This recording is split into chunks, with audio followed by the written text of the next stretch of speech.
Hi friends, இன்றைக்கி வந்து நம்ம ஆலு சமோசா தான் எப்படி வீட்டிலேயே பண்ணலாம் அப்படின்னு பார்க்க போகிறோம்.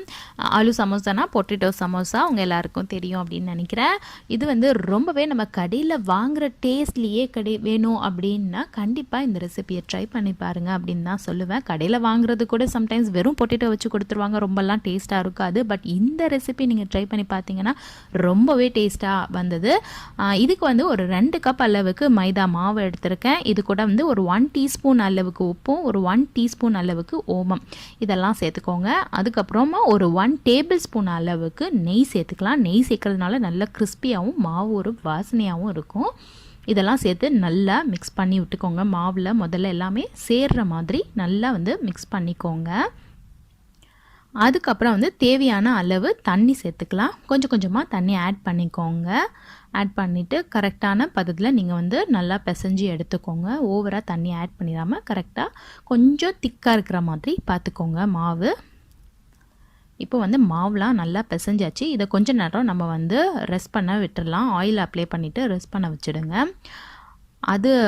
அதுக்கிடையே நம்ம வந்து பொட்டேட்டோ வந்து உள்ளே வைக்கிற ஸ்டஃபிங் வந்து ரெடி பண்ணிக்கலாம். இப்போ வந்து நான் வந்து ஒரு 4 மீடியம் சைஸ் பொட்டேட்டோவை வந்து பாயில் பண்ணி வச்சுருக்கேன், வேக வச்சு வச்சுருக்கேன். இதை வந்து நல்லா ஸ்மாஷ் பண்ணிக்கலாம். இந்த மாதிரி ஃபோக் வச்சு நீங்கள் ஸ்மாஷ் பண்ணிங்கன்னா ரொம்ப ஈஸியாக இருக்கும். இப்போ இதை வந்து ஸ்மாஷ் பண்ணிவிட்டு இது கூட வந்து சில மசாலாலாம் நம்ம சேர்க்க போகிறோம். என்னென்ன மசாலா எவ்வளோ போடலாம் அப்படிங்கிறது தான் பார்க்கலாம்.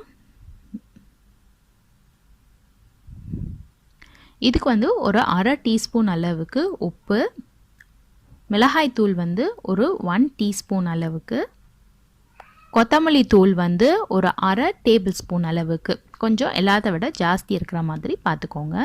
அப்புறம் மஞ்சள் பொடி வந்து ஒரு 1/4 டீஸ்பூன் அளவுக்கும், கரம் மசாலா ஒரு 1/2 டீஸ்பூன் அளவுக்கு, அப்புறம் சாட் மசாலா ஒரு 1/2 டீஸ்பூன் அளவுக்கு, இதெல்லாம் சேர்த்து நல்லா வந்து இந்த பொட்டேட்டோ கூட நல்லா நம்ம மிக்ஸ் பண்ணிக்கலாம். மசாலா வந்து எல்லா பக்கமும் ஒன்றா சேர்ற மாதிரி நல்லா மிக்ஸ் பண்ணி விட்டுக்கோங்க.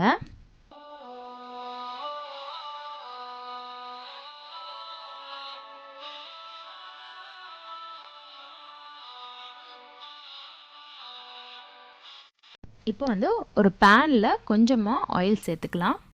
ஆயில் வந்து சூடானதுக்கப்புறம் முழு ஜீரகம் இருக்கு இல்லையா, அதில் கொஞ்சமாக நம்ம போட்டுக்கலாம். ஒரு 1/2 டீஸ்பூன் அளவுக்கு போட்டு அது ரோஸ்ட் ஆனதுக்கப்புறமா நம்ம பொட்டேட்டோ வந்து மசாலாலாம் போட்டு ரெடி பண்ணி வச்சுருக்கோம் இல்லையா, அந்த இதை வந்து ஆட் பண்ணிக்கலாம். ஆட் பண்ணிவிட்டு நல்லா மிக்ஸ் பண்ணிக்கோங்க. மாங்காய் வந்து நான் துருவின மாங்காய் சேர்த்துருக்கேன். துருவின மாங்காய் ஏன் சேர்த்தேன் அப்படின்னு பார்த்தீங்கன்னா, இந்த மாங்காய் சேர்க்குறதுனால ரொம்ப டேஸ்ட்டாக நல்லா புளிச்சிட்டு ரொம்ப சூப்பராக இருந்தது. இதுக்கு பதிலாக ஆம்ச்சூர் பவுடர் நீங்கள் ஆட் பண்ணிக்கலாம். ஆம்ச்சூர் பவுடர் இல்லை அப்படின்னா இந்த மாதிரி மாங்காய் சேர்த்தோன்னா ரொம்ப டிஃப்ரெண்ட்டாக ஒரு டேஸ்ட் கொடுக்குது. ரொம்பவே நல்லா இருந்தது. நான் ட்ரை பண்ணி பார்த்தேன். இது கூட கொத்தமல்லி இலையும் சேர்த்து நல்லா மிக்ஸ் பண்ணிவிட்டு இறக்க வேண்டியதான். அவ்வளோதான், மசாலா வந்து ரெடி ஆகிடுச்சு. இப்போ வந்து மாவு வந்து நல்லா பிசைஞ்சு எடுத்துக்கோங்க கொஞ்சம் நேரம். அது மாவு நல்லா பிசைஞ்சு எடுத்ததுக்கப்புறமா நம்ம வந்து ஈவனான பால்ஸாக இதை வந்து ஸ்ப்ளிட் பண்ணி எடுத்துக்கலாம். இப்போ பார்த்தீங்கன்னா கொஞ்சம் மீடியம் சைஸ் பால், ரொம்ப குட்டியாகவும் இல்லாமல் ரொம்ப பெருசாகவும் இல்லாமல் கரெக்டான சைஸில் எடுத்துக்கோங்க.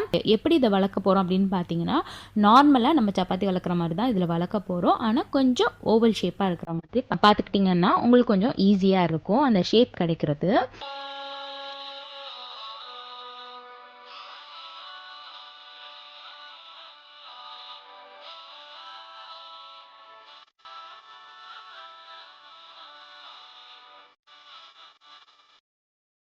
இப்போ பார்த்தீங்கன்னா 2 இதை வந்து நம்ம கட் பண்ணிக்கலாம்.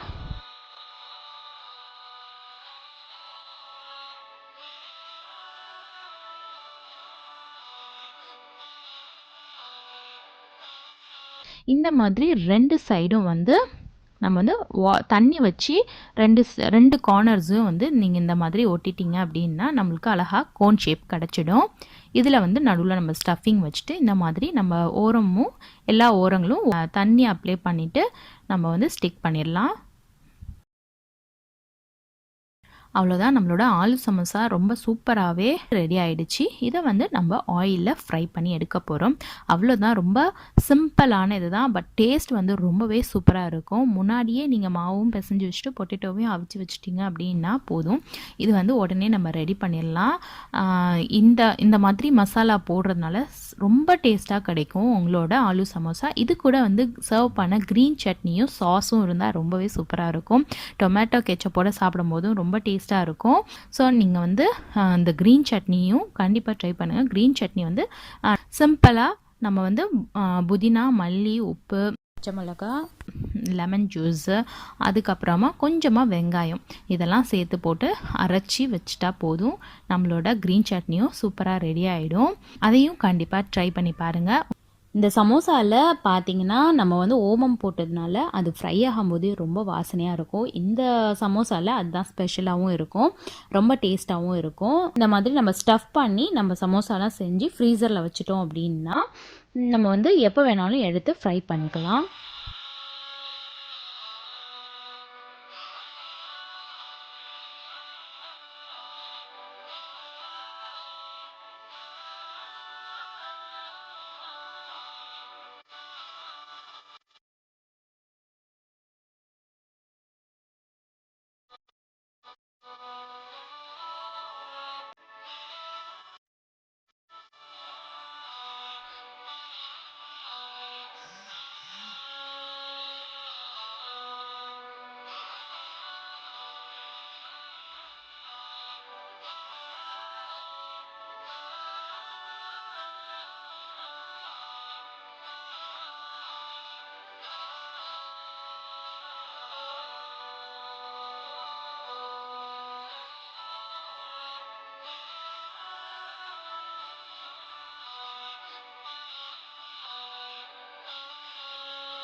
உங்கள் எல்லாருக்குமே இந்த ரெசிபி பிடிக்கும் அப்படின்னு நினைக்கிறேன். பிடிச்சிருந்தால் லைக் பண்ணுங்கள், ஷேர் பண்ணுங்கள். தேங்க்யூ.